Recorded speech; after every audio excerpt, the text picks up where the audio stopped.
السلام علیکم ورحمۃ اللہ وبرکاتہ۔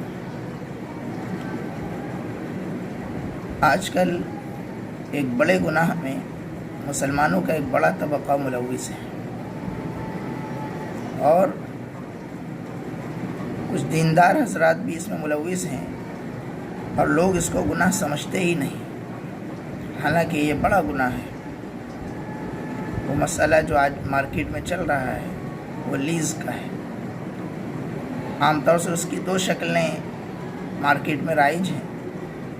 وہ یہ کہ جس کو کرائے پر شاپ یا مکان کی ضرورت ہوتی ہے، وہ ایک بڑی خطیر رقم، موٹی رقم 8 لاکھ روپے، 10 لاکھ روپے، اور بڑے شہروں میں 20 لاکھ روپے تک شاپ یا مکان کے اونر کو دیتا ہے، اور شاپ یا مکان کا اونر اس رقم کے بدلے میں اپنی شاپ یا اپنا مکان بلا عوض استعمال کے لیے دے دیتا ہے۔ سال، 2 سال، 5 سال تک کی مدت ہوتی ہے، اور جس وقت مکان کا اونر یا شاپ کا اونر وہ رقم واپس کرتا ہے، کرایہ دار کو یہ مکان یا شاپ خالی کرنا ضروری ہوتا ہے۔ دوسری صورت یہ ہوتی ہے کہ کرایہ بالکل معاف تو نہیں ہوتا، البتہ 500 روپے، 1000 روپے یا 2-3 ہزار روپے کرایہ مقرر کیا جاتا ہے، اور یہ سمجھا جاتا ہے کہ ہم جائز کام کر رہے ہیں، اور جو لوگ کرایہ بالکل نہیں لیتے وہ ناجائز کام ہے۔ حالانکہ یہ 7-8 ہزار روپے کرائے کی رعایت 10,000 روپے کرایہ کا مکان 2,000 روپے میں، 5-6 ہزار روپے کرایہ کا مکان صرف 500 روپے میں دیا جاتا ہے، تو کرائے کی جو رعایت ہو رہی ہے وہ بھی اسی بڑی خطیر رقم دینے کے عوض ہوتی ہے۔ حالانکہ معلوم یہ ہونا چاہیے کہ یہ دونوں ہی شکل ناجائز ہے، اس لیے کہ جو ایک بڑی رقم مکان کے اونر یا شاپ کے اونر کو جو دی گئی ہے، یہ اس کی حیثیت قرض کی ہے، اور شاپ یا مکان کا جو استعمال کرایہ دار کر رہا ہے یہ بلا عوض کر رہا ہے، اس لیے یہ ناجائز ہے۔ اس لیے کہ نبی اکرم صلی اللہ علیہ وسلم نے فرمایا ہے کل قرض جر نفعا فهو ربا، کہ ہر وہ قرض جس کے پیچھے کچھ نہ کچھ نفع حاصل ہوتا ہو یہ سود ہے، اور سود کی حرمت کے بارے میں ہر ایک جانتا ہے کہ اللہ اور اس کے رسول سے جنگ ہے۔ اس لیے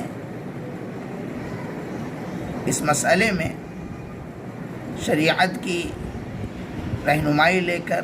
اس پر عمل کرنا چاہیے، چونکہ عام طبقہ اس میں ملوث ہیں۔ تو چونکہ شریعت کا قاعدہ ہے الحرج مدفوع عن الشرع، اسی طریقے سے الضرر یزال، کہ حرج اور ضرر کو دور کرنا ضروری ہے۔ اسی طرح فقہاء کرام نے ایک قاعدہ یہ بھی بیان کیا ہے الضرورات تبیح المحظورات، کہ کچھ چیزیں عام طور پر ممنوع ہوتی ہیں لیکن ضرورت کے وقت اسے جائز قرار دیا جاتا ہے، مباح قرار دیا جاتا ہے۔ تو فقہاء کرام نے اور امت کے مفتیان اعظام نے بیٹھ کر اس مسئلے پر غور و فکر کیا، تو 2 صورتیں اس کی جواز کی نکلتی ہیں۔ پہلی صورت یہ ہے کہ کرایہ دار 8-10 لاکھ روپے جب شاپ یا مکان کے اونر کو دیتا ہے تو اس کے بدلے میں وہ حق سکنا خرید لے، یعنی حق سکنا کا مطلب یہ ہے کہ شاپ کو استعمال کرنے کا حق اور وہ مکان میں رہنے کا حق اس سے خرید لے، اور دوسری مجلس میں،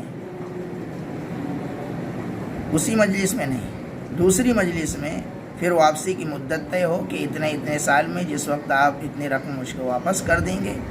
میں یہ مکان یا شاپ چھوڑ دوں گا۔ ایک صورت یہ ہوگی۔ دوسری صورت جواز کی بیع الوفا کی ہے۔ بیع الوفا کی صورت یہ ہوتی ہے کہ 10-15 لاکھ روپے جو کچھ یہ رقم کرایہ دار دے گا اس کے بدلے میں وہ پورا مکان خرید لے، اور وعدہ کر لے کہ جس وقت آپ مجھے یہ رقم دے دیں گے یا اتنی رقم مجھ کو اتنے سالوں میں دے دیں گے تو میں مکان آپ ہی کو اتنی ہی قیمت میں بیچ دوں گا۔ خود حضرت شیخ الاسلام مفتی تقی عثمانی صاحب مد ظلہ العالی نے بھی اپنی کتاب فقہ البیوع میں بیع الوفا کو جائز قرار دیا ہے، اور وجہ یہی بیان کی ہے کہ اس کا عرف چل گیا ہے، لوگوں میں ضرورت اس کی عام ہو چکی ہے۔ امداد الاحکام میں بھی مولانا ظفر عثمانی رحمہ اللہ نے بھی اس بیع کو یعنی بیع الوفا کو ضرورت کے تحت جائز قرار دیا ہے۔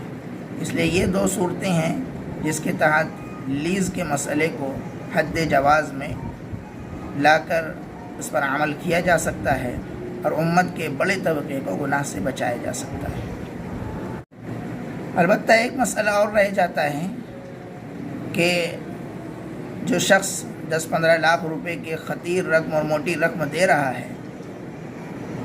اور اس کے عوض جو دوسرا شخص اپنے شاپ یا مکان اسے رہنے کے لیے استعمال کے لیے دے رہا ہے تو واپسی کی کیا ضمانت ہوگی؟ اگر پیپر ورک کرتے ہیں اور ہو بہو جیسا معاملہ ہوا ہے حق سکنا کے بیچنے کا یا بیع الوفا کا، یہی اگر پیپر ورک کیا جائے تو نوٹری یا اسٹیمپ پیپر، وکیل کی فیس اور دوسرے لوازمات میں بہت سارے پیسے خرچ ہو جاتے ہیں، قانونی دشواریوں کا سامنا ہوتا ہے۔ تو اس کی کیا صورت ہو سکتی ہے کہ ان دشواریوں سے بچا بھی جا سکے اور واپسی کی ضمانت بھی کسی طرح ہو سکے؟ مفتی جنید صاحب پالنپوری دامت برکاتہم نے اس کی ایک صورت یہ بیان کی ہے کہ یہ ترکیب کر لی جائے کہ پیپر ورک میں جیسے معاملہ ہوا ہے ہو بہو ایسا نہ لکھا جائے، بلکہ بطور تلجیئے کے، یعنی لوگوں کے سامنے فرضی طور پر ظاہر کرنے کے لیے، گورنمنٹ کو یہ بتانے کے لیے صرف نمائشی طور پر یہ تحریر میں لایا جائے کہ شاپ کا اونر یا مکان کا اونر یہ لکھے اپنی طرف سے کہ میں 12 لاکھ روپے کا مقروض ہوں، میرے اوپر دین ہے، اور جس وقت میں دین ادا کر دوں گا اس وقت یہ میری شاپ یا مکان چھوڑ دے گا، اور کرایہ دار جو شاپ یا مکان استعمال کر رہا ہے وہ بھی بطور تلجیئے کے اس پر دستخط کرے کہ جس وقت یہ میرا قرض، میرا دین مجھے ادا کر دے گا اس وقت میں یہ مکان یا شاپ چھوڑ دوں گا۔ تو انشاءاللہ اس سے ضمانت بھی رہے گی اور یہ پیپر بوقت ضرورت کام بھی آئے گا، اور حد جواز میں لیز کے مسئلے کو لا کر اس پر عمل کرنے کی گنجائش ہو سکتی ہے۔ اللہ رب العزت ہم سب کو اس پر عمل کرنے کی توفیق عطا فرمائے۔